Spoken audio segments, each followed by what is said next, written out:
Labdien, mani sauc Laura Dzērve un esmu tekstilmāksliniece. Manuprāt, māksliniekiem jāizmanto iespējas visas, kas viņiem tiek dotas, jo tikai tik daudz, cik tu darīsi pats, tik daudz tu arī sasniegsi. Šajā Kreārtu projektā es pieteicos, jo tā bija lieliska iespēja gūt starptautiskus kontaktus, kā arī pieredzi un parādīt savus darbus plašākai sabiedrībai. Man kopumā bija 4 darbi izstādē. Bija viens video, tad bija tekstila filce darbs, tad vēl šis te kronis.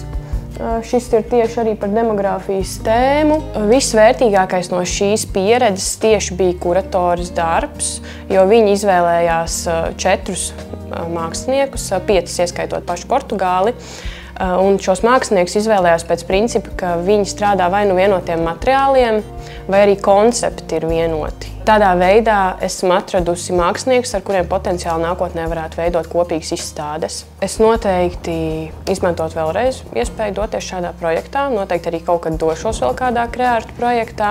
Tāpēc noteikti es ieteiktu Liepājas māksliniekiem pieteikties, jo tā ir ļoti lieliska iespēja.